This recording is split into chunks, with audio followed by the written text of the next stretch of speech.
반갑습니다. 오늘도 이어서 계속해서 말씀을 나누겠습니다. 오늘 이제 우리가 나누는 이 말씀은 사실 우리가 믿고 있는 이 신앙의 핵심 중의 핵심이죠. 복음인데 사실 지금은 많은 사람들이 이 복음을 나름대로 알고 있습니다. 그러니까 중요한 것은 복음은 알고 있는데 복음의 능력은 경험하지 못한 사람들이 너무나 많은 거예요. 오늘은 이제 그 부분부터 우리가 좀 짚고 넘어가야 되거든요. 자, 우리가 이제 창세기에 보면 사탄이 뱀을 통해서 하와에게 접근했을 때 아주 이제 교묘하게 이 하와의 마음 상태를 파악하는데 다른 거를 보는 것이 아니라 하와의 마음에 정확하게 하나님의 말씀이 세워져 있느냐 없느냐. 그러니까 말씀은 알고 있지만 그 말씀이 얼마나 정확하게 그 마음에 세워져 있나를 딱 살피는 거예요. 그러니까 처음부터 야 선하게 나시고 그 뭐도 괜찮아. 원래 이제 목적은 뭡니까? 목적은 하나님이 먹지 말라고 하신 선악과를 먹게 하는 것이 목적인데 처음부터 그렇게 얘기 안 한다는 거죠. 왜냐하면 사탄도 아는 거예요. 처음부터 바로 이제 그렇게 하나님 말씀과 다른 이 쪽으로 이끌려고 할 때 분명히 그 마음에 거부가 일어날 거기 때문에 일단은 먼저 이 하와가 정말 얼마만큼 하나님 말씀을 정확하게 알고 믿고 있는가 그걸 이제 확인해야 되는 거죠. 그래서 뭐라고 처음에 질문했습니까? 하나님이 너희 동산 모든 나무의 실과를 먹지 말라 하시더냐 하고 질문한다는 거죠. 자, 실제 하나님은 어떤 말씀하셨죠? 하나님은 동산 모든 나무의 실과를 너희가 먹을 수 있으나 딱 한 가지를 지목하셨어요. 막 복잡한 게 아니었어요. 동산 중앙에 선악을 하는 시간은 먹지 마라. 그러니까 선악을 알게 한 나무 열매는 먹지 말라고 그렇게 분명하게 하나님께서 말씀하셨거든요. 근데 이제 하와가 그 뱀의 질문을 들었을 때 뭐라고 대답을 했습니까? 하나님의 말씀에 인용하면서 그 말씀을 자기 마음속에 믿고 있는 하나님의 말씀을 뱀한테 이야기를 했는데 동산 중앙에 있는 나무 실과는 먹지 말라고 하고 또 만지도 말라고 그렇게 이야기를 했어요.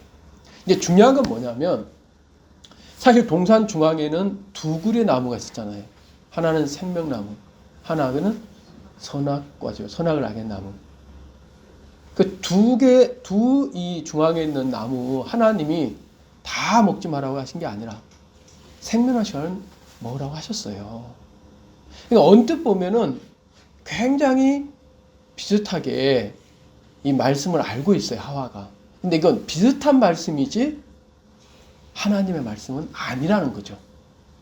그러니까 마음에 하나님 말씀이 있는 거예요, 없는 거예요? 실제로는 없는 거였습니다. 근데 본인은 있다고 생각을 하는 거예요. 왜? 어느 정도는 알고 있으니까. 맞아, 하나님이 동상 중앙에 나무 열매 먹지 말라고 하셨지. 그러나 정확하게 보면은 똑같지가 않단 말이에요. 정확하게는 선악을 알겠나무 열매. 이걸 먹지 말라 했잖아요. 여러분 사람도 보면은 세상에 비슷한 사람 많아요, 안 많아요? 혹시 여러분도 어디 가셨을 때 누가 저 사람 누구 닮았다, 참 비슷하다, 누구 아니에요? 이렇게 착각을 불러일으켰던 그런 기억이 있습니까? 저도 있었어요.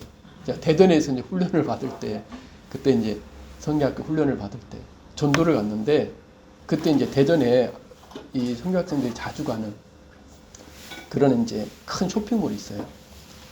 그래서 저도 이제 그때 쇼핑몰 이제 전도를 하고 이렇게 나눠져 있잖아요. 이렇게 가게들이. 근데 어떤 곳에 갔는데 그분이 굉장히 저는 처음 보는데 엄청 반기는 거예요. 그래서 제가 어디서 제가 여러 사람 만나다 보니까 혹시 이제 저분도 언제 만났는데 내가 기억을 못해서 그런가 하고 조심스럽게 저는 이제 약간 어설프죠. 정확히 알면은 제가 같이 반가워하는데 정확히 모르니까 언제 만났지 하고 막 이러는데 제가 이제 그런 것을 딱 보더니 날 기억 못하냐 그런 거예요. 제가 잘 솔직히 기억 못하겠는데 어디서 만나셨죠? 그러니까 그때 저기 어디 하면서 어디 카바레 이름을 들면서 거기 그때 이 서빙을 하면서 날 만나서 잘 반겨줬는데 그걸 기억 못하냐 그런 거예요. 그러니까 저는 그 카페에 한 번도 이제 들어본 적도 없어요. 가본 적도 없고. 근데 거기서 뭐 서빙하는 사람이 있나 봐요. 근데 그 사람이 저를 많이 닮았다는 거죠. 제가 기분이 좋겠어요, 안 좋겠어요? 물론 이제 저는 만나보진 않았겠지만 많이 흡사하니까 그렇게 했겠지만 흡사하지 접니까 아닙니까? 아닌 거죠. 흡사하다는 거예요. 흡사. 비슷할 뿐이지 내 자신은 아닌 거죠. 우리가 세상의 사람들을 만나볼 때, 대할 때 그런 경우가 많은 것처럼 말씀도 그렇다는 거예요. 말씀도 흡사하고 비슷한 말씀을 우리가 알고 있을 수 있지만 그게 정확하지 않다면 하나님의 말씀은 아닌 거예요. 그러니까 차라리 모르고 있는 게 나을 수 있다는 거죠. 하와가 글쎄 하나님 어떻게 말씀하셨지? 난 잘 모르겠는데 이러면 하와가 어떻게 하겠습니까? 내가 한번 아담한테 가서 원래 사실 하나님의 말씀은 아담한테 한 거예요? 하와한테 한 겁니까? 아담한테 한 거예요. 그러니까 하와는 직접 들은 건 아니에요. 그래 간접으로 듣고는 나름대로 어느 정도 알고 있었는데 그건 정확한 하나님 말씀이 아니었거든요. 그 자기가 몰랐다고 생각하면 내가 정확히 확인해 볼게 하고 아담한테 가서 하나님이 정확히 어떻게 말씀하셔서 이야기 좀 해봐. 그렇게 이제 확인을 하면 되는데 하와는 이미 자기가 알고 있다고 생각하는 거예요. 하나님의 말씀을. 근데 그 말씀은 비슷한 말씀이지 정확한 말씀 아니에요. 사실 그것 때문에 사탄에게 이 뱀에게 속을 수 있었고 그리고 결국은 그 하나님의 말씀을 대적하고 타락할 수밖에 없었죠. 근데 그것이 이제 그 하와만 그런 게 아니에요. 이 유태인들도 그래왔고 또 지금까지 수많은 교회를 다니며 하나님 믿는다는 교인들에게도 그리고 지금도 마찬가지죠. 지금도 오늘 주일이라서 여기저기서 다 예배를 드리고 있지만은 정확한 하나님의 말씀을 믿고 있는 그 사람들만이 정말 참된 믿음을 갖고 있는 그리스도인이지 비슷한 말씀을 갖고 있으면 안 돼요. 복음도 마찬가지입니다. 여러분 복음하면 우리가 너무나 이제는 잘 알려졌죠. 예수님 믿든 안 믿든 대부분 다 알아요, 몰라요? 예수님이 어떤 분인지 알아요, 이제. 예수님 특히 이제 이 인류 역사 지구촌에서 가장 큰 휴일이 뭡니까? 가장 큰 기념일 크리스마스예요. 물론 이제 모든 전 세계에서 다 이걸 기념하는 건 아니지만은 대부분의 나라에서 기념하고 대부분의 사람들이 이 날을 기다리고 이 날을 좋아하잖아요. 근데 이 크리스마스는 어떤 것을 기념합니까? 예수님이 이 땅에 태어나신 날. 그 예수님이 오셨다는 것에 대해서는 지금 온 세상이 다 알고 있고 기념까지 하고 또 예수님이 왜 오셨느냐? 대충은 다 알고 있어요. 특히 교회 다니는 사람들 다 알죠. 예수님 우리 죄를 위해서 오셨다. 십자가에 왜 못 박혀 돌아가냐? 우리 죄를 위해서 돌아가셨다. 자, 그렇게 사람들은 복음을 알고 있고 예수님의 죽음에 대해서 알고 있다고 생각하지만 사실 정확하게 알고 있냐를 확인해 보면 정확치가 않다는 거죠. 그래서 이 복음의 능력이 그 마음에 이루어지지 않는 것을 볼 수가 있다는 거죠. 우리가 오늘 이제 이 소주제 보면 우리 죄를 해결하는 담당자로서 영원한 속죄를 십자가의 죽음으로 온전히 이루신 예수 그리스도 이렇게 돼 있는데 여기서 중요한 포인트가 뭐냐면 영원이란 단어입니다. 그리고 뒤에 온전이란 단어예요. 사람들은 예수님 우리 죄를 위해 오셨지 대부분 다 압니다. 근데 무슨 죄를 위해 오셨고 그 죄를 어떻게 해결했는지를 정확하게 아는 사람들이 사실 많지가 않습니다. 여기서 이제 포인트를 두는 건 영원과 온전이에요. 그러니까 영원한 속죄가 있고 영원하지 못한 속죄. 다시 말하면 한 번에 다 이루어지는 속죄가 있고 계속해서 또 반복해서 이루어야 되는 속죄. 그러니까 온전한 속죄가 있고 불완전한 속죄가 있잖아요. 이게 이제 분명하게 구분이 돼야 되거든요. 자, 일단은 요한복음 1장 29절. 너무나 이제 유명한 말씀이죠. 요한이 예수님을 보고 그 예수님에 대해서 사람들한테 소개한 거예요. 증거한 거죠. 그럼 뭐라고 증거했습니까? 자, 한번 우리 다 같이 그 부분만 같이 읽어보죠. 시작. 보라, 세상 죄를 지고 가는 하나님의 어린 양이다. 중요한 겁니다. 자, 사실 예수님에 대해서 저분은 이런 분 저런 분 하고 이야기한 사람들이 많겠어요, 적겠어요? 많을 겁니다.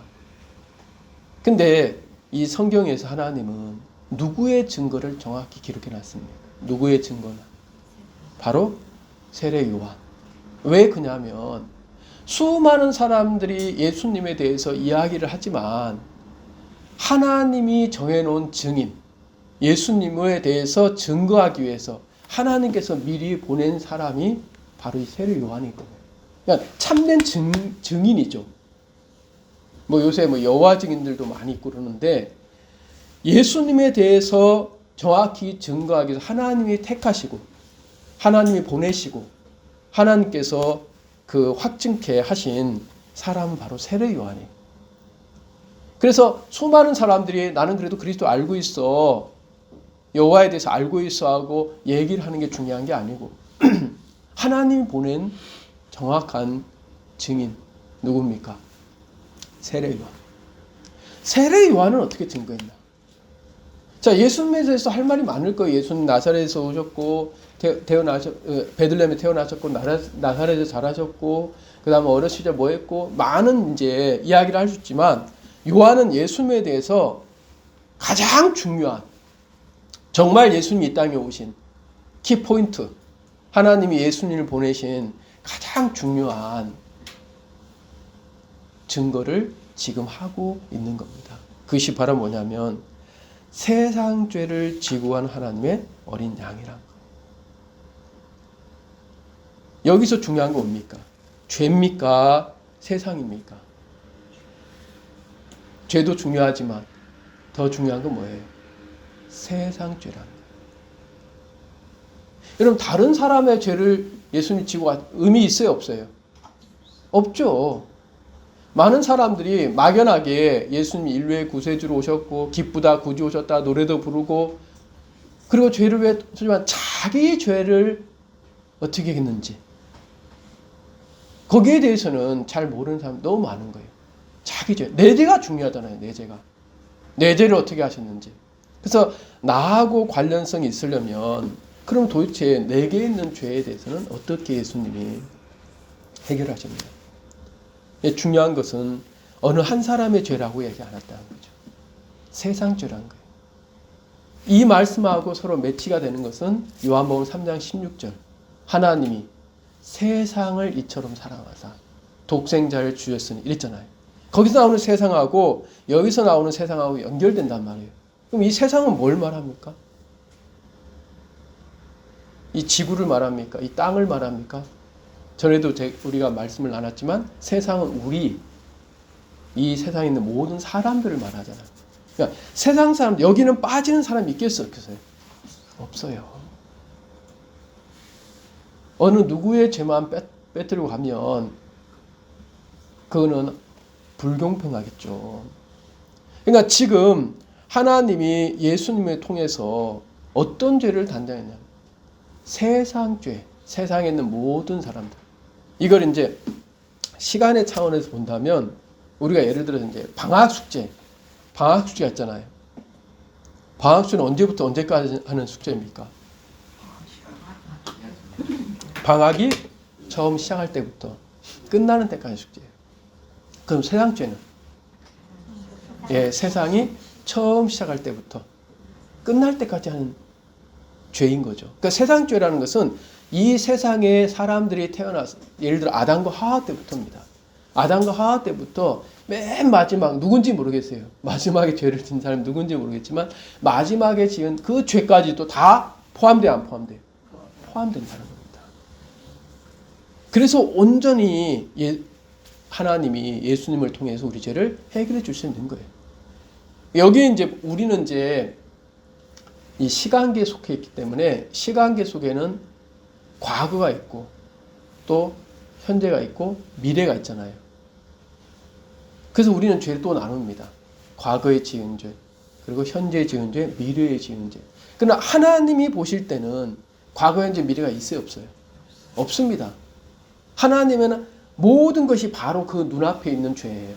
왜? 그분은 알파 오메가니까 그분 앞에서는 처음에 지은 죄든 우리가 지은 과거의 죄든 지금 지은 죄든 또 앞으로 지을 죄든 다 하나님 앞에서는 현재의 죄입니다. 하나님이 과거, 현재, 미래로 나누신다는 건 말이 안 되는 거예요. 우리 편에서 나누지만 하나님 편에서는 다 현재 하나님 앞에 지은 죄예요. 다만 우리가 이제 앞으로 우리가 지금 경험을 못했죠. 그 죄를 앞으로 지을 죄는 과거의 죄는 우리가 경험했습니다. 아이고 내가 옛날 10년 전에 20년 전에 이런 죄를 졌어. 근데 앞으로 뭐 또 5년 뒤에 10년 뒤에 이렇게 그거는 우리는 몰라요. 경험을 못했기 때문에. 그러나 이미 하나님 편에서 뭐예요? 과거에 지은 죄나 미래에 지은 죄나 하나님 앞에서는 똑같이 현재의 죄예요. 우리를 보실 때 그걸 보시면서 우리를 대하시는 거지. 너는 과거에 이런 죄를 졌고 너는 앞으로 이런 죄를 지금 이렇게 나누시는 게 아니라는 거죠. 그래서 세상죄라고 한 거예요. 하나님. 예를 요한을 통해서 죄에 대해서 말씀하실 때 세상죄다. 근데 그걸 누가 지고 간다고요? 예수님이 지고. 여기서 지고 간다는 건 뭐 영어로 이제 take away인데 영국에선 take away를 보통 이제 이런 우리 한국도 지금 이렇게 많죠. 배달을 하고 그러는데 배달이 아니라 갖고 가서 가지고 오는 거 있잖아요. 그럴 때 이제 많이 쓰는 단어예요. take away. 그러니까 이렇게 음식점에서 take away 한다는 건 거기서 먹지 않고 그걸 가지고 갈 수 있다. 그런 표현으로 많이 쓰는데 또 다른 표현으로 이제 제거한다는 표현도 있고 담당한다는 표현도 있고 이게 이제 다 같은 비슷한 표현인데 어쨌든 예수님은 세상의 모든 죄를 한꺼번에 다 지금 담당하신 거예요. 그리고 중요한 단어는 그걸 보라는 거죠. 보라. 왜 이걸 보라고 합니까? 수많은 사람들이 뭘 보고 있기 때문에.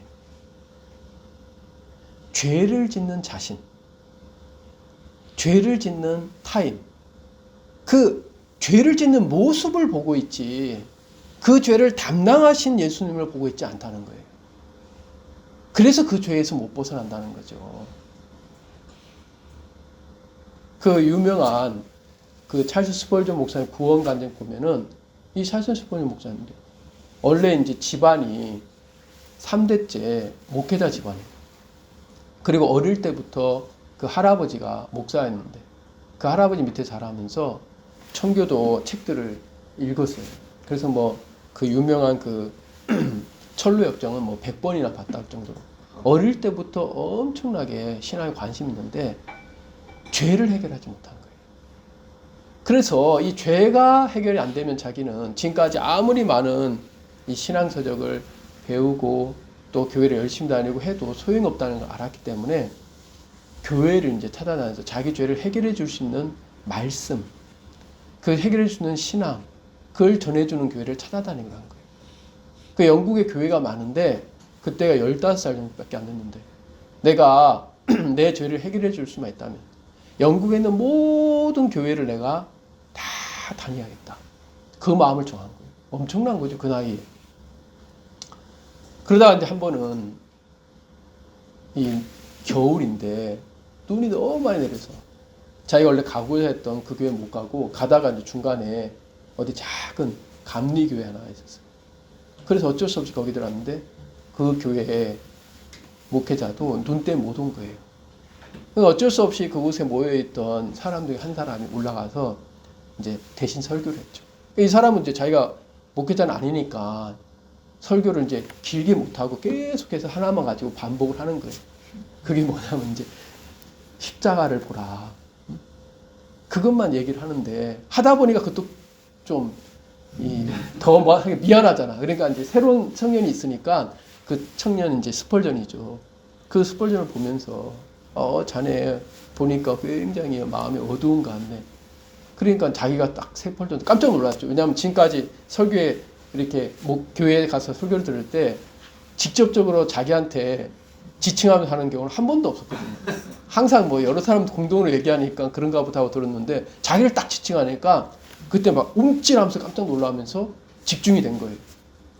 근데 그 사람이 자네는 그 꼴 그 모양으로 살 수밖에 없어. 언제까지? 십자가에 못 박힌 그분을 보기 전까지는. 그분을 악망하라고 그러지 않았냐. 악망해봐. 그럼 자네 해결돼. 근데 스폴전 그분이 그때 진짜 십자가를 봤다는 거죠. 그 보니까 그렇지. 예수님 왜 십자가에 돌아야 됐지? 너무나 기본적인 것 같은데 그때는 자기의 어떤 자기하고 연결이 돼버린 거예요. 그래서 그날 예수님 십자가에 준 게 내 죄를 해결해 줘. 그러면 이 죄가 해결된 거구나 하고 그때 이분이 구원받았어요. 그런 게 너무 예를 들어서 또 유명한 웨슬리 목사님이죠. 존 웨슬리, 요한 웨슬리라고 하죠. 그분도 원래는 성공의 목회자였는데 10년 동안 목사로 있다가 구원을 받고. 근데 본인은 이제 신앙생활을 아주 열심히 한 사람이었어요. 그래서 옥스퍼드 대학 다닐 때 학창 시절부터 홀리클럽이라고 거룩한 어떤 그 신앙을 정말 우리나라 같으면 CCC나 내비게이터 같은 그런 이제 학교에 있는 학생 교회 단체인데 거기서 너무 열심히 했는데도 자기 죄가 해결이 안 돼요.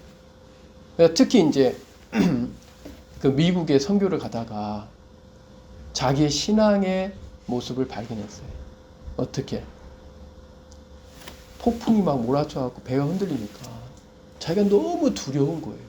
이 죽음 앞에 이제 딱 서니까. 근데 너무 신기한 게 어디선가 아주 평안한 목소리로 찬송을 부르는 걸 들었어요. 충격을 받은 거죠. 아니 저 사람들은 어떤 신앙을 가졌길래 나는 목회자고 선교사로 지금 미국 가는데 이렇게 평안한 죽음 앞에서 찬송을 부를 수 있을까 하고 자기도 모르게 이끌려서 가판을 갔는데 무슨 대단한 사람들이 아니라 아이들하고 어떤 여자들이 그 찬송을 부르고 있어요. 충격받았죠. 저 사람들은 도대체 어떤 신앙을 가졌기에 저럴 수 있을까? 그 사람들은 이제 모라비안 교도들이거든요. 이분이 이제 미국 가서 선교가 실패하고 다시 모라비안 교도 거기를 가서 그 지도자를 만났는데 자기한테 이런 질문한 거예요. 목회자고 선교사인데 당신은 예수님을 아시냐고. 당연히 예수님 알죠. 어떤 분이냐? 예수님이 우리의 죄를 위해서 오셨죠. 우리의 구세해 주죠. 그러면 당신의 죄는 예수님께 해결받았냐? 그 질문 앞에 이제 처음으로 자기도 자기의 죄하고 예수님과의 상관관계 개인적으로 딱 쓰니까 자기 죄는 아직 해결 못 받은 거예요. 그게 큰 충격을 받은 거예요. 그래서 요한 웨슬레도 자기가 무슨 남을 가르치기 전에 내 이 죄에 대한 문제부터 해결해야 되겠다. 그러다가 이제 로마서 그 주석 강의를 듣다가 이분이 죄사함을 받았어요. 그러고 나서 5일 후에 어떤 기독교 모임에 가서는 그런 간증이 했잖아요. 나는 5일 전까지만 해도 진정한 그리스도인이 아니었습니다. 사람들이 다 이해를 못하죠. 아니 저토록 열심히 옥스퍼드 대학에서부터 지금까지 저렇게 열심히 하나님을 섬겨온 사람이 5일 전까지만 해도 그리스도인이 아니었다는 거 이해가 못하죠. 그래서 그때부터 이제 감리교가 거기서 시작된 거잖아요. 그게 이제 1738년 5월 24일에 해갖고 감리교에서는 그걸 기념해서 지켜요. 웨슬리의 회심일을 해갖고. 근데 지금 문제는 뭐냐면 지금 많은 이 교인들이 그렇게 개인적으로 스펄전이나 웨슬레나 이런 분들이 가진 개인적인 죄사함의 경험을 못 가진 경우가 많아요. 그러니까 이제 지금 요한은 다른 걸 보지 말라는 거죠. 보라. 예수님을 보라는 거예요. 세상 죄를 지고 가는. 그러니까 네 죄라는 거죠. 네 죄. 그것도 어떤 죄? 과거, 현재, 미래의 죄. 그러니까 모든 죄란 거예요. 너의 모든 죄를 지고 가는 하나님의 어린 양을 보라. 이 양을 비유한 이유가 구약 시대에는 양과 소와 이런 제물을 통해서 죄를 씻어왔기 때문에 그래갖고 연결돼 시키는 거거든요. 그러니까 이제 우리가 지난 시간에 그 의문을 가져야 되는 부분을 말씀 나눴잖아요. 어떻게 가는 중에 잡힌 자한테 예수님이 나도 너를 정죄하지 않는다고 하셨느냐, 그런 판결을 내렸느냐. 분명히 그 앞에 지금 죄를 졌잖아요. 간음을 했고 현장에 잡혔어요. 진짜 꼼짝도 못하는 그런 죄인이고 범죄한 현장 범인이죠. 근데 어떻게 예수님은 그 여인에게 나도 너를 정죄하지 않는다는 그런 판결을 내리셨습니다. 이제는 좀 이해됩니까? 이게 이해가 돼야 돼요. 지금 예수님은 사실 그 여자의 죄가 어디 있다는 걸 아는 거예요. 그 여자한테 있는 게 아니라 자기한테 넘어야 돼. 자기가 책임을 지고 자기가 담당해야 된다는 거예요. 그러니까 그 죄는 자기가 이제 해결하는 그 죄가 됐기 때문에 너는 이제 그 죄와 상관이 없어. 그 판결을 내린 거예요. 그래서 나도 너를 정죄하지 않으니. 그 다음에 예수님이 걸어간 길이 뭡니까? 바로 십자가의 길입니다. 왜 십자가를 그랬냐? 그 당시 여러 형벌이 있어요. 근데 십자가는 우리가 보통 이제 이 손바닥에 못을 박는다 그러는데 보통 그렇게 하면 이렇게 찢어껴서 오래 못 있는데요. 그래서 보통 여기가 어딥니까? 동맥과 보통 자살할 때 하잖아요. 이걸 여기를 이제 손목을 긋는 이유가 뭔지 압니까? 피가 가장 여기서 많이 쉽게 나온다는 거죠. 여기다 못을 박는 거예요. 그리고 여기 이렇게 걸 수가 있대요. 약간 이 뼈에. 그러니까 거기를 박아서 이 십자가에 매달리게 하는 거예요. 그러니까 바로 죽이는 게 아니라 사람의 몸에 있는 피를 다 뽑아내서 그래서 이제 죽음으로 만드는 아주 잔인한 형벌인데 예수님이 그 길을 가신 이유가 있어요. 왜냐하면 예수님의 피가 다 뽑아져 나와야 되거든요. 자, 우리가 이제 거기 로마서 6장 23절 나오죠. 죄의 삭은 뭐라고 그랬습니까? 사망. 그러니까 정당하게 하나님께서 정하신 그 죄를 해결하는 죄의 대가, 죄의 형벌은 사망이에요. 우리가 세상에서는 죄의 경중을 따라서 형벌이 많이 나눴잖아요. 어떤 건 벌금 내기도 하고, 어떨 때는 뭐 하루만 구류하면 되고, 어떨 때는 뭐 10년 동안 감옥에 있으면 되는데, 하나님이 정하신 죄의 삭은 딱 한 가지입니다. 어떤 죄든지, 하나든 두 개든 열이든 백이든 모든 죄에 대해서 하나님은 사망을 지불해야 되는 거예요. 그럼 사망은 뭘 지불하는 겁니까? 우리에게 있는 시간을 지불하는 거예요? 돈을 지불하는 거예요? 사망은 말 그대로 생명을 지불하는 거예요. 생명. 근데 생명은 어디 있냐면 레위기 17장 11절 생명이 어디 있다고요? 피에 있으므로 피가 죄를 속하느니라. 너무 정확하게 명시해놨죠. 이 피에 생명이 있다는 거예요. 사실 우리가 피 흘리면 다 죽잖아요. 이 피가 참 재밌는 부분들이 많아요.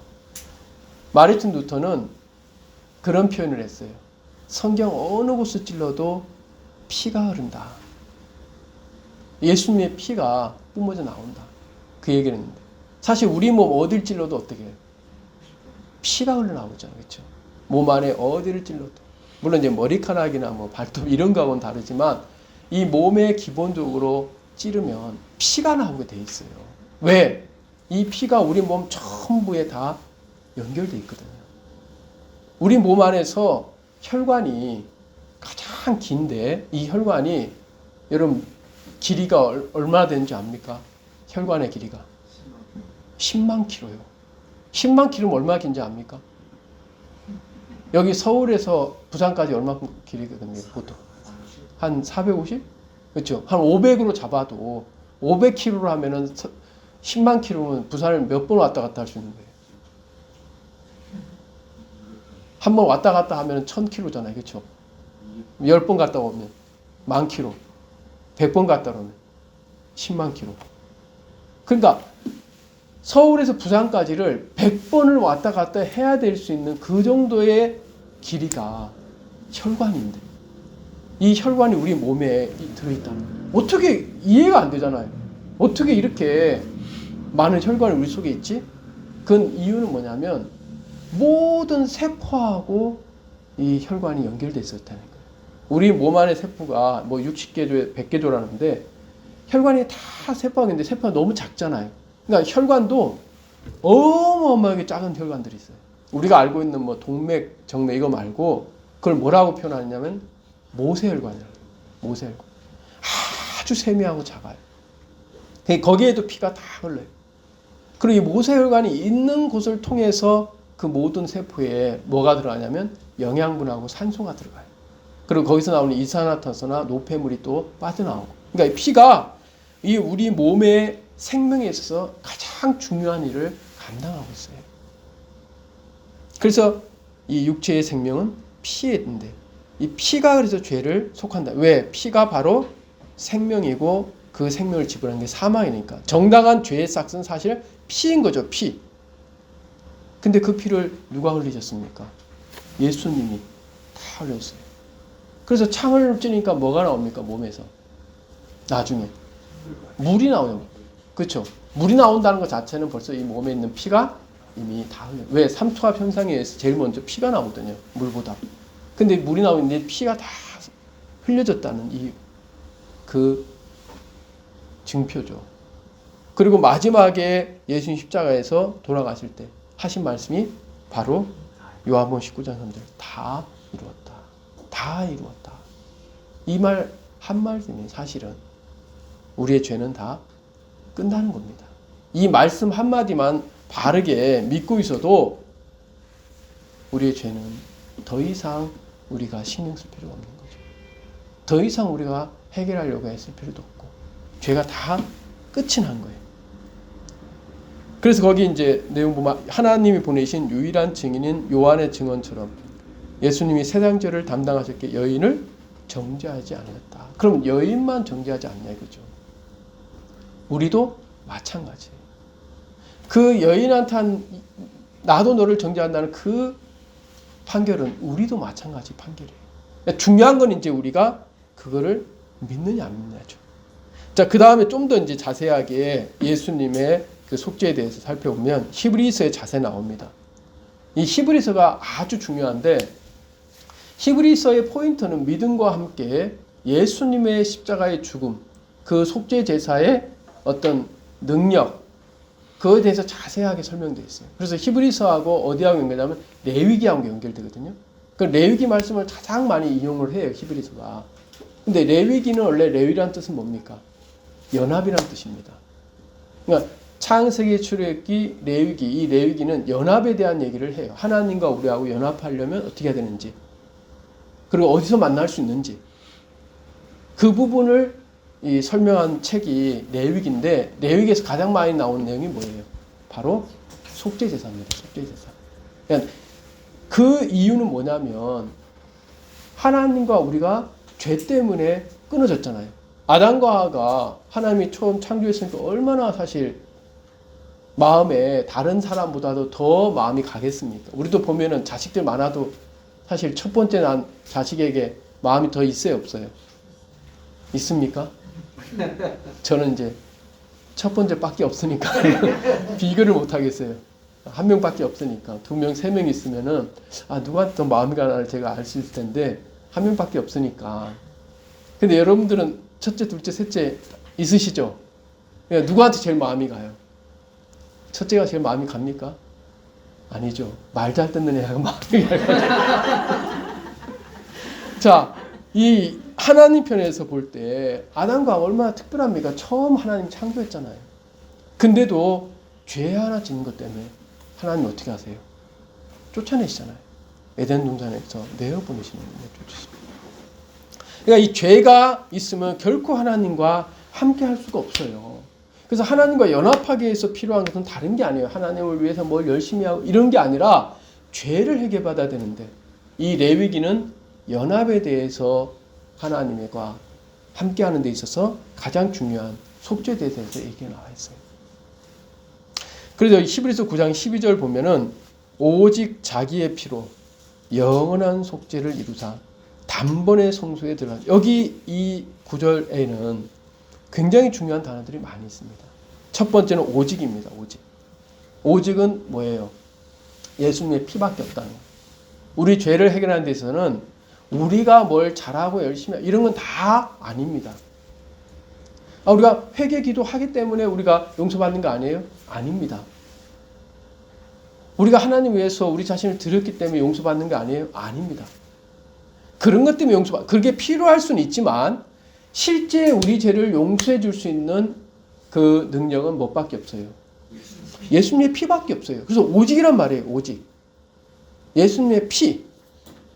근데 우리가 죄를 여러 번 용서받으려 한다면 예수님이 얼마큼 죄를 흘려야 돼요? 피를 흘려야 돼요. 계속 흘려야 되는 거예요, 피를. 근데 예수님이 한 번 흘리시고 또 흘리시겠어요? 안 흘리겠어요? 안 흘리죠. 왜? 단번이라고 쓰니까. 다 이뤘다고 쓰니까. 그러니까 예수님의 피, 그 한 번 흘리신 피가 사실 우리의 모든 죄를 다 해결해 주셨으니까 다른 게 필요가 없다는 거예요. 오직이란 말은 거기에 그 의미가 담겨 있고 그 다음 또 뭐라 했습니까? 영원한 속죄예요. 그래서 예수님이 여러 번 십자가에 못 박혀 돌아가셔서 피를 흘려야 되는 게 아니고 단 한 번에 흘리신 이유는 그 속죄의 효능은 언제부터 언제까지? 그냥 영원한 거예요. 과거, 현재, 미래 이렇게 나눌 필요 없이 모든 죄, 영원한 속죄를 이루신 거죠. 그리고 또 중요한 거, 여러 번이 아니라 몇 번이요? 단번이라는 거죠. 단번. 그러니까 오직, 영원, 단번 이거 다 연결되어 있습니다. 어떻게? 예수님이 한 번 십자가에 못 박혀 돌아 피를 흘리심으로 우리의 모든 죄는 하나도 남김없이 과거, 현재, 미래 모든 죄가 다 씻어진 거죠. 다 해결된 거예요. 다 사라진 거예요. 그래서 히브리서 10장 12절 보면은 오직 그리스도는 죄를 위하여 한 영원한 제사를 드리시고 하나님 우편에 뭐 했다고 씁니까? 앉으사. 여기 재밌는 표현했죠. 앉으사. 이 앞에 이제 히브리 10장에서는 구약 시대에 제사장들이 속죄제를 드리면서 뭐라고 되는지 압니까? 매일 서서 이런 말 표현했어요. 매일 서서 섬기며. 선다는 것은 뭐예요? 계속 해야 된다, 일을. 앉았다는 거는 끝났다는 거예요. 더 이상 일할 필요가 없어요. 이 앉았다는 표현은 더 이상 내가 죄를 위해서는 일할 필요가 이제는 없다. 다 끝났다. 쉬는 거예요, 이제. 다 끝내고 앉아 계시는 거죠. 그러나 구약 시대 제사장들은 매일 서서 섬기며 자주 같은 제사를 드리되 또 그렇게 열심히 드렸는데도 언제든지 죄를 얻게 하지는 못했다고 그랬잖아요. 그게 사람이 드리는 그 제사인 거예요. 그러니까 하나님은 우리가 하는 일들도 허락하세요. 왜? 비교를 하기 위해서. 그러니까 아담과 하에게 하나님께서 처음부터 죄를 짓자마자 그 벌거벗은 것을 바로 나타나셔갖고 아이고야 너희들 벌거벗어갖고 참 부끄럽겠다 하면서 바로 가죽옷을 지어 입히셔야 좀 기다리셨어요. 언제까지? 아담과 스스로가 자기들의 벌거벗은 것을 가려보려고 애를 쓰는 그걸 허락하시는 거예요. 우리가 볼 때는 야, 내 믿음도 없고 너희들은 왜 이렇게 불신으로 해. 그렇게 하지만 하나님은 믿음 없이 사는 삶도 우리에게 허락하세요. 둘째 아들에게 아버지를 떠나서 먼 나라에 가서 사는 삶도 아버지가 허락하시는 것처럼. 그러니까 우리가 이제 뭘 알아야 돼? 내가 왜 이렇게 믿음 없이 살아? 정죄만 해야 되는 게 아니고 지금 하나님 내게 그런 삶을 허락하셨다는 거예요. 믿음 없이 살고 내 원함대로 내 노력으로 내 열심으로 사는 그 삶을 하나님이 허락하신다니까요. 그 허락하신 이유는 그렇게 살라고 하는 게 아니라 그걸 통해서 뭘 발견하는 거예요? 너희들이 해갖고는 안 된다는 걸. 그게 먼저 와야 되거든요. 그래야지 뭐가 오냐면은 이제는 하나님의 은혜를 입었을 때 감사가 나옵니다. 그냥 나오는 게 아니에요. 여러분 둘째 아들이 아버지와 함께 살았을 때가 있었고 떠났을 때 있고 다시 살 때가 있잖아요. 그러니까 살았을 때와 다시 살았을 때 차이는 뭘까요? 살았을 때와 다시 살았을 때 차이. 이거 굉장히 중요한 겁니다. 이거는. 떠나기 전에도 둘째 아들은 아버지와 함께 살았어요. 떠나고 난 후에도 이제 다시 아버지와 살았습니다. 똑같죠? 아버지와 함께 사는 건. 그러나 처음 먼저 살았을 때하고 두 번째 다시 살았을 때하고 차이는 뭘까요? 마음의 차이가 있죠. 아버지는 여전히 둘째 아들을 사랑해 안 사랑해? 사랑하고 뭔가를 베푼단 말이에요.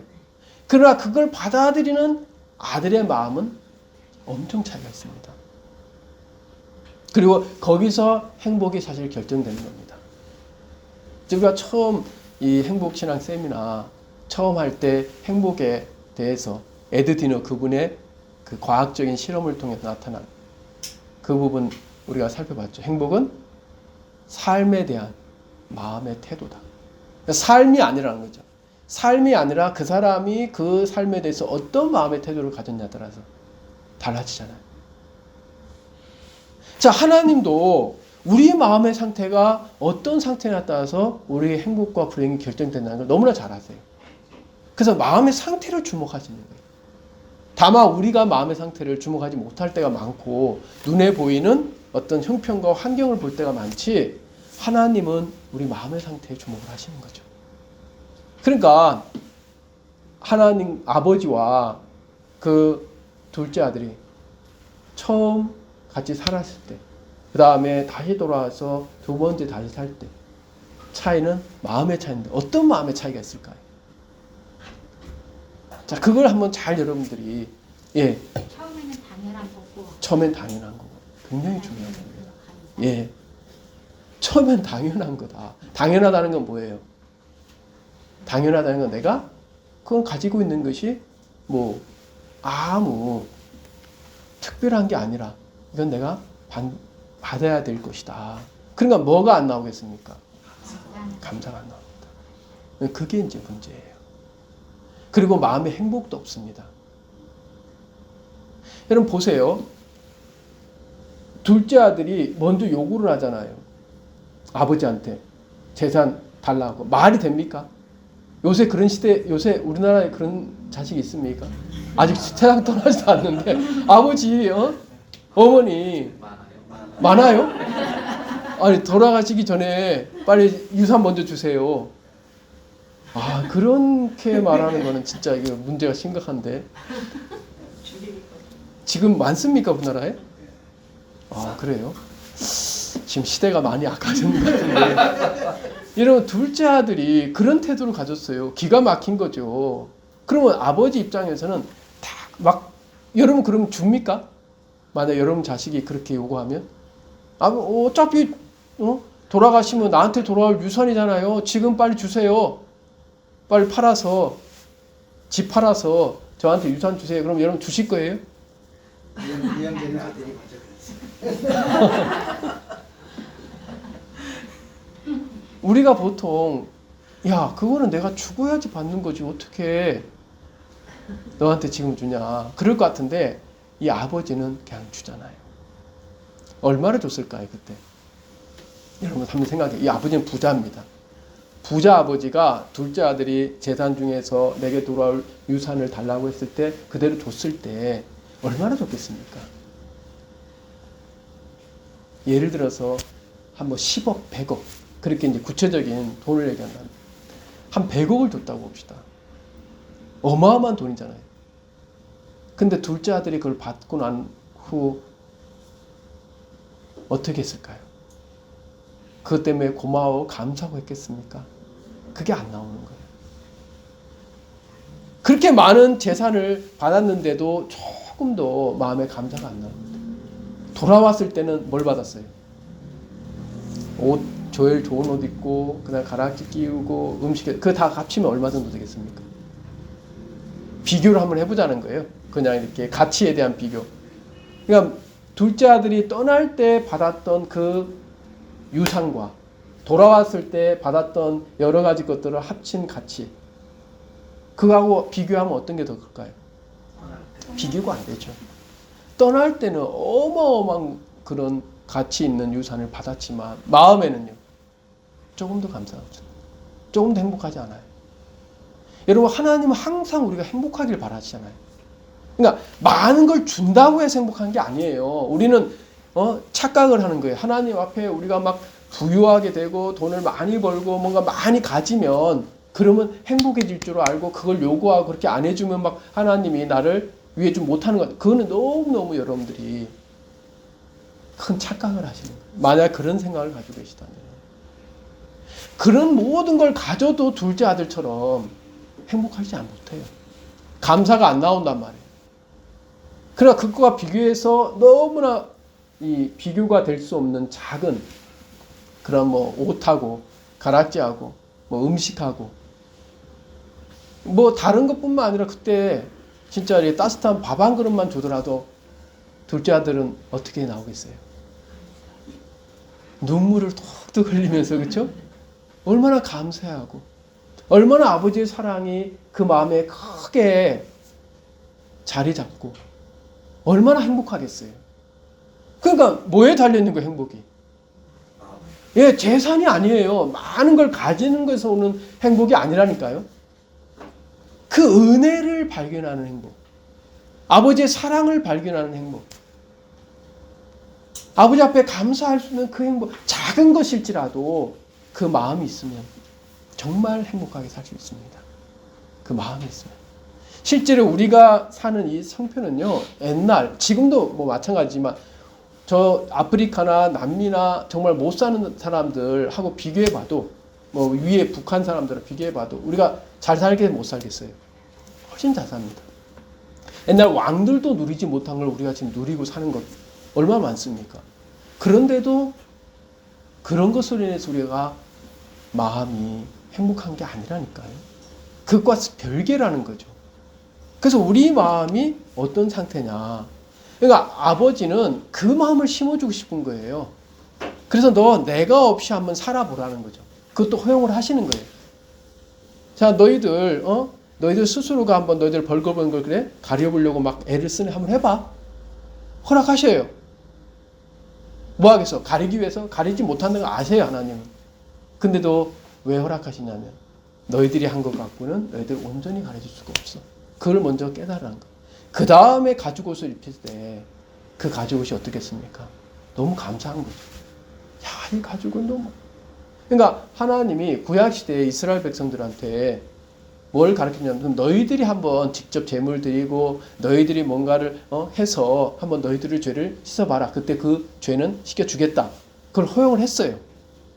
그러나 하나님 마음에는 기뻐합니까? 안 합니까? 기뻐하지 않아요. 왜? 그거는 그것으로 인해서 너희들이 드리는 것으로 인해서 죄가 해결되는 것이 아닌 것을 깨우쳐주게 한 거지. 실제로는 누구를 통해서 우리 죄를 해결해 주는 겁니까? 예수님. 예수님을 통해서 하는 건요. 우리가 조금도 거기에 영향 준 게 없습니다. 조금도. 하나님 편에 다 하신 거예요. 하나님이 계획하시고 예수님이 그걸 받아들여서 이 땅에 오셨고 십자가에 못 박혀 돌아가셨고 또 성령께서 일하셔갖고 그걸 깨우쳐 주시고 하나님으로 말미암아 죄를 사함받는 것은 우리가 하는 어떤 것도 우리의 행위, 우리의 원함, 우리의 노력, 우리의 바람 그 어떤 것도 포함되지 않았습니다. 온전히 하나님으로 말미암아 됐어요. 그걸 하나님이 우리한테 깨우쳐 싶은 거예요. 그것은 죄 사함만 그런 게 아니라는 거죠. 모든 삶에 있어서 하나님으로 말미암는 것과 우리로 말미암는 것. 이걸 분명히 구분하길 바라는 거예요. 그러니까 바울도 뭐라고 그럽니까? 사도 바울도. 어디 서신서 쓸 때마다 자기가 어떻게 소개해요? 자기는 뭐 어디서 뭘 배웠고 어떻게 내가 지혜를 가졌고 어디서 자랐고 뭐 이런 얘기를 씁니까? 사람으로 말미암, 나로 말미암은 것도 아니에요. 하나님으로 말미암되 자기. 이걸 중요시 여기잖아요. 그렇죠? 그 바울은 그걸 아는 거예요. 자기가 어떤 조건과 어떤 노력, 어떤 열심으로도 자기는 이렇게 될 수가 없다는 거죠. 하나님이 하게 하셨다. 근데 그 말이 어디서 나옵니까? 그냥 처음부터 나온 게 아니에요. 하나님이 바울의 그 열심을 허락했을 때 바울은 그 열심 가지고 뭐 합니까? 교회를 대적하는 일을 했잖아요. 하나님을 대적하는 일을 했잖아요. 하나님을 향한 열심이 나를 삼키리라는 그 말처럼 그 인간적인 열심, 바울이 가진 열심이 한 일이 뭐냐면 하나님을 위해서 산다고 했던 일이 뭐냐면 결국 하나님을 대적하는 일을 한 거예요. 그걸 하나님은 바울한테 분명히 먼저 보여주시더라고요. 네 열심으로는 결국 나를 대적하는 거예요. 그리고 이제 하나님이 그를 붙잡아 쓰실 때 하나님을 말미암아 때는 그가 사도가 되는 거예요. 귀한 존재가 되고 복음의 쓰임 받고 있는 거죠. 그걸 하나님은 계속 그래서 바울의 마음속에 복음을 위해 산 다음에 가장 중요한 건 뭐냐면 이건 나로 만나된 게 아니다. 이건 하나님의 은혜다. 그래서 복음으로 살한 것 때문에 그 마음이 채워진 게 아니라 은혜를 입고 있다는 마음. 복음을 전하면서 야 내가 오늘 진짜 복음 잘 전했어. 이 사람 구원받고 이런 역사 일어났어. 그게 바울의 마음에 채워진 게 아니에요. 그게 채워졌으면 아마 바울은 교만해지고 오히려 불행해질 겁니다. 그게 채워진 게 아니라 야 하나님이 나를 내버려뒀으면은 나는 교회를 대적하고 악한 삶을 살고 사탄에게 잡혀 살 텐데 야 지금 하나님 나에게 은혜를 이런 복음을 전하는 일을 나에게 쓰시는구나. 정말 아무것도 아닌 하나님을 대적하는 나를 통해서 하나님이 저 영혼을 구원하시는구나. 그 은혜가 가득 채워졌다는 거죠. 그래서 바울이 감사하고 행복할 수 있는 거예요. 우리 마음에 그 부분을 하나님은 심어주기 원하시는 거예요. 그래서 구약시대 때 너희들이 한번 그럼 제사를 드려봐라 하고 다 허용을 했어요. 누구 걸로? 너희들이 준비한 제물을 가지고. 근데 그걸로는 해결이 안 됐습니다. 그래서 히브리서 10장 6절 18절 보세요. 번제와 속죄제는 기뻐하지 아니하시나. 하나님 그 기뻐하지 않습니다. 우리로 말미암아 거 허약은 해요. 율법도 지켜보라고 해서 율법도 주시잖아요. 제사도 한번 드려보라고 제사도 드리게 하고. 그 다음에 둘째 아들한테 너가 아버지 없이 살아보라도 하고, 아담과 하한테 너희들이 스스로 벌금을 한번 해결해 보라고 하고 허용은 해요. 그러나 하나님은 기뻐하지 않습니다. 왜? 하나님이 하시는 것으로 인해서 우리가 그 모든 걸 누리길 바라거든요. 그래서 이제는 다시 죄를 위하여 뭐 하라고요? 제사 드릴 것이 없는 거. 이건 뭐냐면 우리가 우리를 위해서 할 것이 없도록 하신다는 거죠. 그래서 예수님이 다 내게로 와. 내가 너희를 어떻게 한다고요? 쉬게 한다는 거예요. 이 쉼, 이 안식, 여기까지 가는 게 신앙의 사실은 이 완성입니다. 우리가 쉴 수 있어야 돼요. 어떤 부분에 있어도. 우리가 죄를 위해서는 지금 해결하려고 안 하죠. 여러분들 죄를 하려고 지금 애를 쓰고 있으면 좀 심각합니다. 아이고 나 이 죄 문제 어떻게 해결하지? 그렇지. 뭐 신부님한테 가서 고해성사해야지. 이거 심각합니다. 그렇지. 교회 가서 내가 말마다 회개기도 하지. 이거 심각합니다. 죄를 위해서 해결할 수 없는, 해결할 필요가 없는 그 안식이 와야 돼요. 그 사람이 진짜 죄에서 해결된 사람이에요. 죄에서 해방된 거예요. 그러면 죄만 그러냐? 아니에요. 행복을 위해서도 여러분 쉼이 와야 됩니다. 안식이 와야 돼요. 우리 삶에 있어서도 안식이 와야 돼요. 어떤 일을 하는 데서도 안식이 와야 돼요. 더 이상 이걸 위하여 내가 뭘 할 것이 없느니라.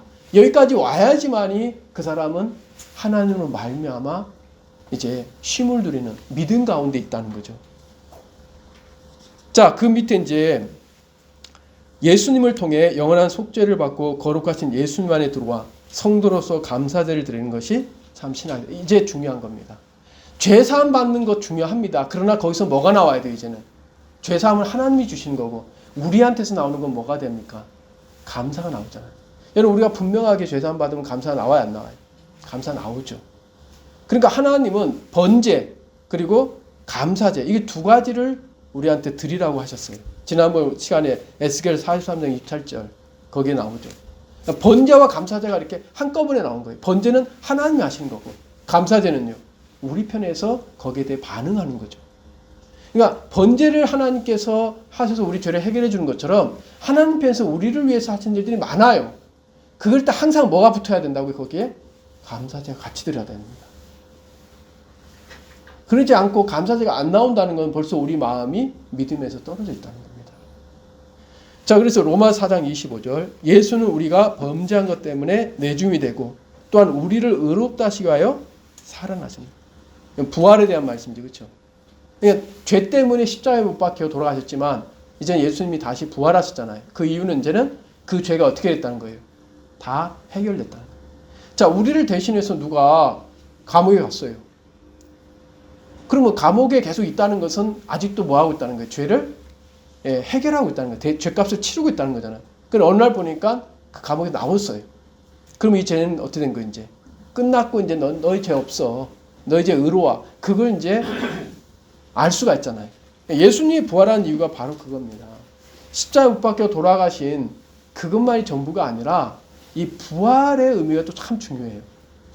연결돼 있죠, 서로가. 십자가와 부활은. 그래서 부활하심으로 말미암아 이제는 더 이상은 죄를 너희들이 고민할 필요 없다. 너희들 이제는 무죄고 의롭다. 그래서 의롭다 하시기 위하여 다시 살아나셨다는 거죠. 자, 히브리서 2장 11절. 그래서 거룩하게 하시는 이와 거룩하게 함을 입은 자들이 다 한 근에서 난지라. 자, 거룩한 이 단어에는 두 가지 존재만 있습니다. 하나는 거룩하게 하시는 분이 있습니다. 예수님이죠. 그리고 우리는요. 우리는 거룩하게 하는 존재가 아니에요. 우리를 거룩하게 하려고 하는 자체는 누구랑 비기려고 하는 거예요. 누굴 대적하는 거예요. 예수님을 대적하고 하나님을 대적하는 거예요. 그건 하나님이 하시는 거예요. 우리를 거룩하게 하시는 분은 하나님이시에요. 그러니까 우리가 거룩해지려고 애를 써야 되는 게 아니란 거죠. 성화란 그 표현이 있는데 이 성화를 잘못 오해한 사람들은 우리가 그럼 예수님 같이 닮아가고 우리가 예수님 같이 거룩하게 살아야 되고 하는 이 거룩함 속에 들어가는데 이 성화를 하려고 하는데 이 성화는 하나님을 대적하는 상황입니다. 거룩하게 하시는 분은 예수님밖에 없어요. 우리는 뭘 해야 돼요? 거룩하게 함을 입은 자들이어야 된다는 거죠. 예수님이 거룩하게 해주시고 우리는 그 거룩함을 입어야 되는 거예요.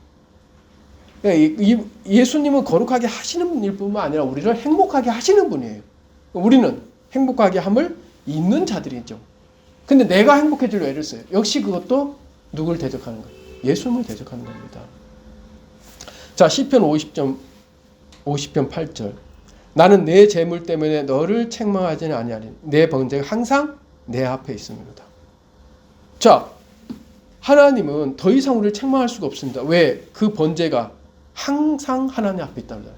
그건 왜 이 표현을 하셨냐면 우리가 너무 시간에 매이니까 항상 네가 드린 제사, 하나님 예수님을 통해 드린 제사는 다 내 앞에서 항상 있기 때문에 언제든지 우리가 거룩한 가운데 살아갈 수 있다는 거죠. 자, 그 다음에 이제 시편 50편 5절 나오죠. 나의 성도들을 내 앞에 모으라. 그들은 제사로 나와 언약한. 자, 그 다음에 나오는 게 성도입니다. 성도. 성도는 누가 성도냐? 교회에 나온 사람 성도가 아니에요. 제사로 하나님과 언약된 그 제사는 영원한 속죄죠. 그 영원한 속죄를 분명히 마음 믿은 사람들은 하나님과 이 약속이 됐고 그 다음에 성도가 되는 거죠. 그리고 에스겔서 43장 27절 너희 번제와 감사제를 드릴 거자. 그래야만 내가 너희를 즐겁게 받. 자, 하나님이 즐겁게 받으신 사람들은 이 두 가지 제사를 드려야 됩니다. 번제와 감사제입니다. 그러니까 번제만 빠져야 되는 게 아니라 감사제도 내가 드리고 있는가. 그걸 확인해야 돼요. 그래서 시편 50편 23절 감사로 제사를 드린 자가 나를 영화롭게 하나니. 하나님을 영화롭게 하는 게 뭡니까? 하나님 위해서 뭔가 열심히 하는 게 아니라 우리가 하나님 앞에 감사를 계속 드리는 거예요. 감사를. 그래서 데살로니가전서 5장 18절 이건 전에도 우리가 나눈 말씀이죠. 뭐하라 했습니까? 범사에 감사. 범사에 감사. 여기서 중요한 단어 역시 범사입니다. 우리가 범사에 감사할 수 있다는 것은 우리 마음에 하나님 온전히 믿는 믿음이 형성됐기 때문이에요. 자, 이 부분은 이제 다음 시간에도 하기 때문에 좀 넘어가겠습니다. 그래서 에베소서 5장 20절 나오죠. 범사에 항상 하나님께 감사하며. 범사와 항상 이게 다 연결되어 있죠. 그럼 마태복음 25장 21절 잘하였도다 착하고 충성된 종아. 자, 이거는 마지막에 하나님께서 하나님 성김에 사는 사람들한테 마지막에 하신 말씀인데 여기서 이제 뭘 지금 마지막에 말씀한 네 주인의 즐거움에 참여하는 거죠. 내 즐거움이 있고 주인의 즐거움이 있다는 거죠. 어떤 차이가 있을까요? 우리가 누리는 즐거움이 있어요. 뭘까요? 너무나 우리는 잘 알죠. 우리는 언제 즐겁습니까? 돈 많이 벌고, 그렇죠? 뭔가 사업이 잘 성공하고, 더 큰 집 사고, 이런 즐거움. 근데 그 즐거움에 참여하지 말라는 거예요, 너희들. 너희들의 즐거움 참여하지 말고 내 즐거움에 참여하라는 거죠. 자, 그 중에 하나가 뭐냐면 스바냐 3장 17절. 그가 너로 인하여 기쁨을 이기지 못하시며 너로 인하여 즐거이 부르며 기뻐하라. 자, 지금 하나님은 뭘로 즐거워하시냐면 우리 자신으로 인해서 기뻐하고 즐거워한다는 거예요. 우리에게는 어떤 조건으로 기뻐하고 즐거워하는 게 아니라는 거죠. 우리는 어떻습니까? 우리가 언제 기뻐하고 우리를 즐거워합니까? 우리가 뭔가 잘했을 때. 그렇죠? 우리가 못하면 그럼 기뻐하지 않잖아요. 근데 하나님은 그렇게 하지 않다는 거예요. 하나님 우리로 인해서 기뻐하죠. 그래서 우리를 사랑하신 분이거든요. 그건 이제 또 다음 시간에 하기 때문에 우리가 마지막으로 밑에 범사의 감사와 항상 기쁨은 우리의 조건이 아닌 우리 자신으로 만족해 하시는 하나님의 즐거움에 함께할 때. 그러니까 하나님이 우리를 보시면서 우리로 말미암아 기뻐하고 즐거워하는 그 기쁨과 함께하면요, 우리도 우리로 말미암아 기쁘고 살 수 있어요. 근데 하나님이 보시는 기쁨이 아니라 우리가 우리를 보는 기쁨을 하면 잘 될 때는 기뻐하지만 못할 때는 우리는 정죄합니다. 그거는 하나님의 기쁨에 동참하는 게 아니에요. 자기 기쁨에 살아가는 거죠. 자, 오늘은 여기까지 6강을 하고요. 이어서 조금 더 7강을 하고 마치겠습니다. 자, 여기 보면 행복의 길에 대해서 이제 넘어갔습니다. 자, 불의한 자의 생각처럼 불행한 자의 생각을 교차하는 영의 호흡. 굉장히 중요한 이 표현입니다. 영적인 호흡이란 게 있어요. 우리가 이제 그 밑에 보면 이사야 55장 7절 보면 불의한 자는 그의 생각을 버리고 하는 말씀과 로마서 8장 7절 육신의 생각은 하나님과 원수가 되나니. 지금 이제 문제는 뭐냐면 생각이라는 거죠. 자, 우리가 보통 생각할 때 불의한 자는 뭘 버려야 돼요? 하나님 앞에 서려면. 죄 있는 자는 뭘 버려야 됩니까? 하나님과 함께 하려면. 죄를 버려야 돼요. 우리가 지금까지 계속해서 나눈 말씀이잖아요. 하나님 거룩한 분이고 우리는 죄가 있으면 하나님과 함께 할 수 없으니까 죄를 해결해야지. 근데 지금 말씀은 불의한 자는 죄를 버리라고 안 하죠. 생각을 버리라고 그래요. 이상하다. 왜 죄를 버리지 말아 그럴까? 왜? 죄는 이미 어떻게 됐습니까? 아까 전에 우리가 계속해서 살펴봤듯이 예수님이 담당한 거예요. 예수님이 버리시고 예수님이 제거하고 예수님이 해결하고 예수님이 씻으신 거예요. 그러니까 죄는 이제 해결됐어요. 근데 뭐가 남아있냐 이거죠. 자, 거기 보면 예수님의 대속으로 죄는 어떻게 됐다고요? 없어졌습니다. 근데 이제 뭐가 남아있냐면 죄 있다는 생각이 남아있습니다. 이게 문제예요. 그래서 복음을 전하라는 거예요. 우리가 생각할 때 예수님 십자가 못 박혀 돌아서 우리 죄를 다 이뤘고 다 끝냈으니까 이제 끝난 거 아니냐? 그게 아닙니다. 우리 마음에 그것이 이루어져야 돼요. 뜻이 하늘에 이루어진 같이 땅에서도 이루어져야 돼요. 그러니까 하나님과 하나가 되려면은 마지막으로 마음이 하나 되기 위해서는 예수님에 대해서 같은 마음을 가져야 돼요. 그러니까 예수님이 죄를 해결했는데 우리는 여전히 하나님과 다른 마음을 갖고 사는 거예요. 사탄이 준 생각을 갖고 살아. 그러면 하나님과 상관이 없습니다. 그래서 그걸 깨트리기 위해서, 그걸 바꾸기 위해서 뭘 하라고 하시는 거예요? 복음을 전하라는 거죠. 이 복음은 죄를 해결하는 겁니까? 죄에 따른 생각을 해결해 주는 겁니까? 생각을 해결해 주는 거예요. 그래서 에레미야 4장 14절 네 마음에 악을 씻어버리라. 그리하면 구원을 얻으리라. 네 악한 자 지금 이제 이 십자가에서 예수님이 죄를 씻으셨기 때문에 이제는 뭐가 남았냐? 구원을 받는 데 있어 필요한 것은 우리의 악한 생각이란 거예요. 뭐가 악한 생각이냐? 예수님 믿지 않는 생각이죠. 그 악한 생각이 뭐냐? 나는 여전히 죄가 있어. 그럼 예수님이 뭐하러 오셨어요? 우리가 여전히 죄가 있다면. 제가 지난번에 질문 드렸지만 예수님이 죄를 담당했기 때문에 우리가 죄가 있다는 것은 누구 책임입니까? 우리가 죄가 있고 없고는 누구 책임이에요? 예수님 책임입니다. 만약 우리가 죄가 실제 있다면 누구 잘못이에요? 예수님 잘못이에요. 우리 잘못이 아니에요. 우리가 죄가 있다면 우리 잘못이 아니라 예수님 잘못이에요. 근데 예수님 잘못하셨습니까? 아니죠. 예수님은 제대로 일을 하셨어요. 다 이루셨어요. 그래서 죄는 해결됐습니다. 그런데 이제 뭐가 남아있습니까? 악한 생각. 무슨 악한 생각? 믿지 않는 생각. 예수님은 죄는 다 사했다 하지만 나는 그래도 여전히 죄가 있는데요.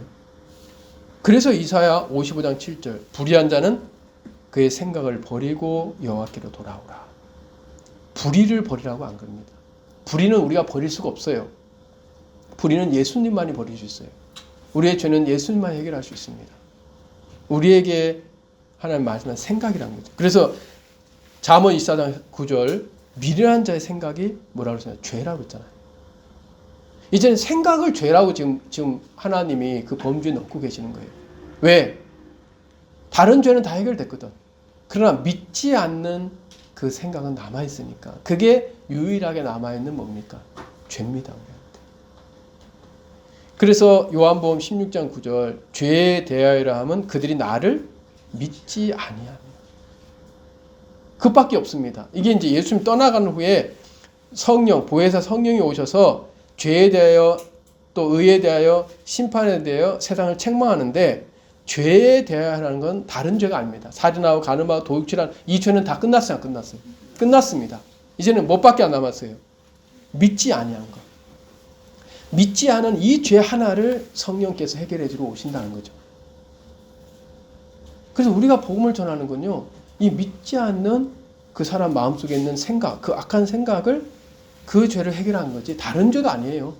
이미 그 죄는 살인하고 간음하고 도둑질 이런 모든 죄들은 예수님이 다 해결해 놨습니다. 그래서 거기 보면 예화가 있는데, 자, 배에서 고생한 영국 청년은 영국의 어떤 청년이 오래전이죠. 미국이 막 이렇게 한 20세기 초반에 발전했을 때 내가 미국 가서 일을 해야겠다 하고 이 가난한 청년이 돈을 모은 거예요.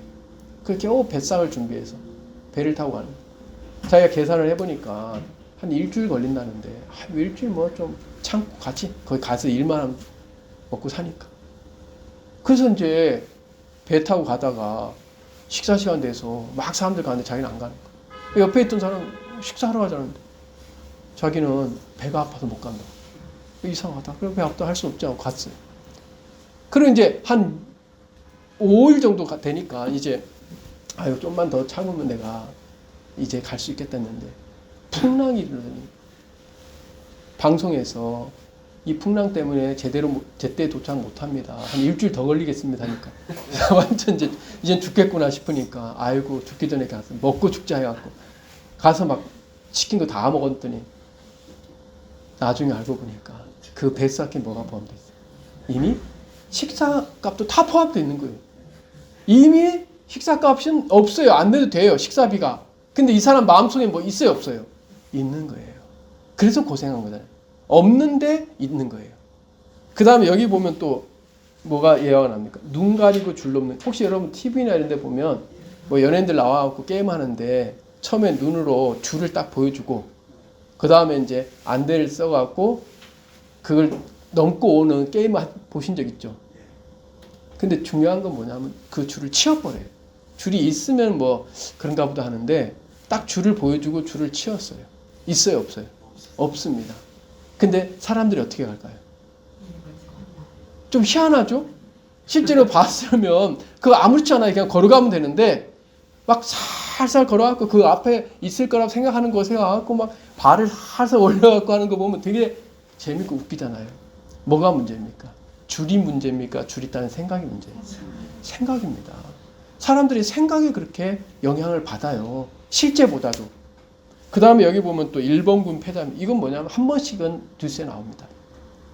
그 동남아시아 어디 정글 속에서 진짜 막 이 수영 기르고 이런 어떤 호 할아버지 된 일본 군들이 한 번씩 나와요. 그게 언제적 그 군이냐면 2차 대전 때. 왜 이 사람들은 그렇게 살다가 지금 한 번씩 발견돼서 다시 겨우 이제 일본으로 돌아가냐면 전쟁이 끝났거든요.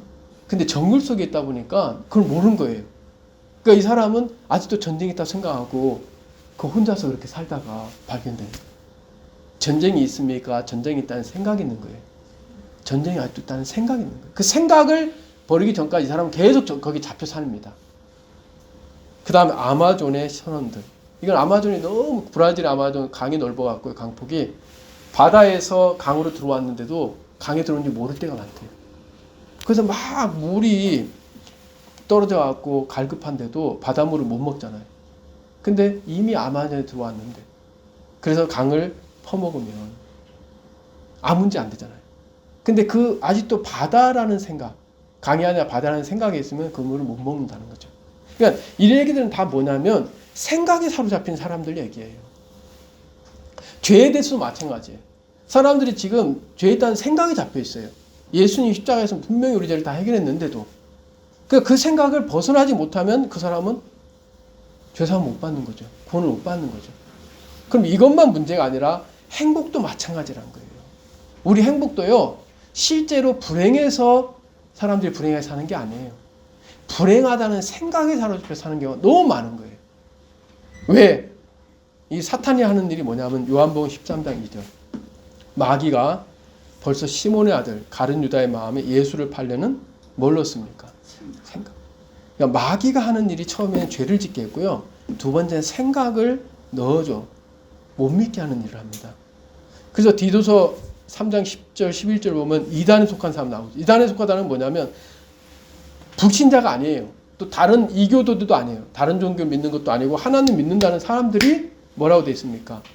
이단에 속한 사람인데 이런 사람들은 스스로 정죄한다는 거죠. 남이 정죄하는 게 아니라 자기 스스로가 예수님 믿는다고 하는데, 그러니까 이단이 막 우리는 특별하게 무슨 뭐 통일교, 여호와의 증인 또 뭐가 있습니까? 뭐 하나님의 교회 뭐 이런 어떤 교회들을 이단이라고 우리가 얘기하지만 실제로 이 지금 기성의 많은 그 교회에 다닌 사람들이 이 이단에 속한 사람들이 너무 많아요. 스스로 정죄하고 있다는 거죠. 누가 정죄하는 게 아닌데. 예수님도 나도 너를 정죄하지 않는다 그러는데 본인 스스로가 정죄를 해요. 왜? 뭐에 잡혀 있어서? 생각에 잡혀 있는 겁니다. 그리고 로마서 8장 6절 7절. 육신의 생각은 사망이요. 영의 생각은 생명과 평안이라. 육신의 생각은 하나님과 원수가 되나니. 자, 여기 보면 육신의 생각은 사망. 여러분 사망이라는 건 끝났어요? 안 끝났어요? 끝났어요. 예수님이 끝내놨잖아요. 죄의 삭은 사망으로 예수님이 끝났는데 그 사람한테 사망이 아직도 있다는 것은 예수님의 그 하신 일이 효력을 못 발휘하고 있는 거죠. 그래서 이 사람은 사망을 당하는데 그 사망을 당하는 이유가 죄 때문입니까? 생각 때문입니까? 생각 때문이에요. 이게 아주 중요합니다. 죄 때문이 아니라 생각 때문에 이제 사망을 당하는 거예요. 그러면 행복과 불행도 마찬가지라는 거죠. 그래서 영의 생각을 가지라는 거예요. 영의 생각은 첫 번째가 생명입니다. 죄 사함을 받고 생명을 얻죠. 근데 두 번째는요, 평안입니다. 이게 두 가지가 와야 돼요. 첫 번째는 우리가 죄 사함에 대한 하나님의 생각, 하나님이 우리 죄를 다 해결해 주었다. 예수님을 통해서 우리 죄를 다 깨끗이 해결했다. 이게 하나님의 생각이잖아요. 하나님의 마음이고. 그걸 받아들이면 우리 마음에 생명이 오는데 그 다음부터가 또 우리 마음의 평안은 언제 오느냐. 역시 하나님 생각을 받아들일 때예요. 우리가 뭔가 잘 됐을 때 평안 오는 게 아닙니다. 하나님의 생각이 우리 마음속에 들어와야 돼요. 하나님의 마음이. 그래서 죄를 통해 사람들을 멸망으로 이끌자 했던 일은 이제 멸해졌습니다. 그러나 사탄은 뭐합니까?